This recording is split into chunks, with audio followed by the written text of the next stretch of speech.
Dr. Andrew Ellis, and today I just wanted to review with you an initial and then a follow-up test on the Diagnostics Expanded Male Hormone Panel with a patient of mine. So let's get looking. All right. So this is a gentleman who came to see me a couple of years ago. He was struggling with fatigue. He would get a good night's sleep because he would be going to bed early because he was tired, get a full night's sleep, wake up still tired, and then be tired throughout the day, tired in the evening, did not want to cook dinner at night, did not want to work out at night, and also just angry and irritable. So he'd gotten some blood work done on his own. Everything really showed normal. We had elevated liver enzymes, so that was something going on. But his blood testosterone level was normal. So he wasn't sure what's going on, so we did this panel. So as you can see, this is a saliva test. And so saliva and urine test for hormones, I find to be more accurate because they show the hormone at the glandular level, at the cellular level. And so those are the active hormones. Whereas if you find hormones in the blood, those are inactive. So I find that the saliva test is a lot more accurate. That's why we do this. And as you can see, it's low as suspected. So if you look at this, we've got, our hormone cascade. It starts with cholesterol and then comes down and then finishes at these last two here, estrogen, estradiol, and DHT. And thankfully, these guys on the outside are normal. We've got DHEA as well as normal, but we've got progesterone that's low. We've got androstenedione that's low, testosterone that's low. So there's an issue going on. So now is this issue a primary issue, a secondary issue, or a tertiary issue? So primary issue would be that the testes aren't producing enough testosterone. Is that the problem? I don't know. Well, I do know.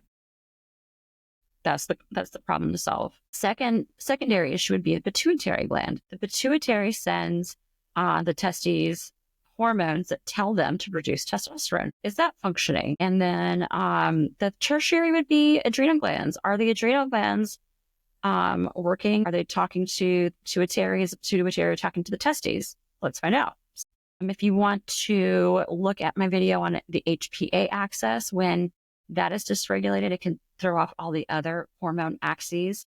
And the axis I'm talking about today is the HPG axis, or the hypothalamic pituitary gonad axis. So let's look. So low on testosterone, so they're not being produced by the testes. But we also have low andro and low progesterone. You'll see this little caret right here tells me that this test is only sensitive down to the number 4, and this guy's was so low, it wasn't even registering on their test. So it's not 4, it's less than 4. But we don't know what it is. So, we always travel upstream to find the problem. So if we move upstream, we see progesterone. So a potential issue is that the body's shifting all that progesterone out to cortisol. Maybe this guy is stressed. Maybe our cortisol's high, and it's pulling all those hormones, or pulling the cholesterol to make those hormones out to make cortisol at the expense of the sex hormones, because that happens. That's how stress can affect our hormones. And so what I did for this gentleman was I also ordered an ASI, or adrenal stress index test, because I want to know what the adrenals are doing. Are they pulling all the cholesterol? But what we're also seeing is that his pituitary isn't putting out FSH and LH very well, right? Remember, this caret just tells us that this test is only sensitive down to 12. And so we don't know what it is, but we know it's less than 12. So that is really low. When the normal range is from 12 to 125, that is super low. So the pituitary isn't doing a good job of telling the testes to produce testosterone. So is this an adrenal issue, a testicular issue, or a pituitary issue? So what I did with this gentleman is I gave him testes support, and I gave him pituitary support, really in the form of nutraceuticals or just natural food supplements. We did a 21-day cleanse because his liver enzymes were up, but also because it's the great body detoxifier and great hormone regulator, and we needed some regulation here.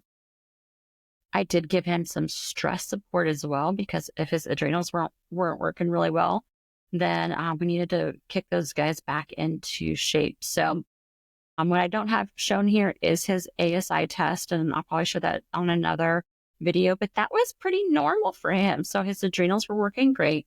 So this is mainly a pituitary issue. So we stopped the adrenal support and just really focused on testicular support and pituitary support. So after a few months, he was feeling pretty darn good. We did some retesting. Here's test number 2, just a few months later.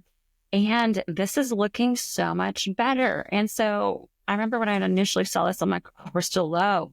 But when I compare it to the second test or the first test, so let me pull that up so I can visually compare that. So the first test for progesterone was less than 4. So remember, we don't even know how low it was, less than 4. Let's guess it was 3 or 2. We just now, if it was 3, we quintupled his progesterone. HGA got back up closer to normal. It was a 5. It was still normal, but it was a little more robust here. Dione went from 76 to 131. It almost doubled. So we're still borderline low. He still has a ways to go, but getting super close. His testosterone is 24. I don't know if you noticed, but on the first test, his minimum was a 36. We got a little lower on this test because he changed ages between tests. So as we age, those do go down naturally. So we're a little closer. His previous test was 14. It's now 24. It has almost doubled. DHT, more normal. So it was 76. So it was normal, but it was really on the low end of normal. We would like those things to be more in the medium range or the median range. So it got up to 126. Like that. That's a lot more normal. Estradiol down to 2 on the lower end, but I imagine that's going to balance itself out. Estrone also has gotten a little lower, I think, as we're balancing these guys out.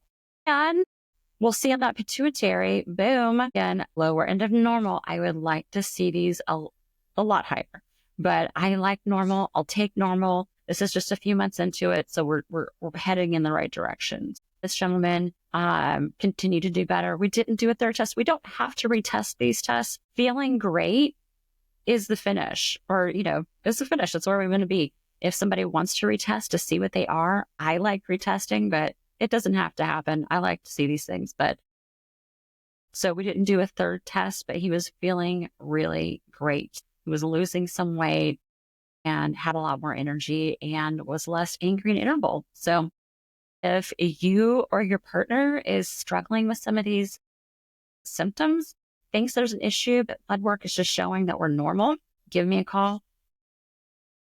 We can run a panel on the Expanded Male Hormone Panel for you and see what's going on, and recommend some treatment plans to get you on your way. Thanks.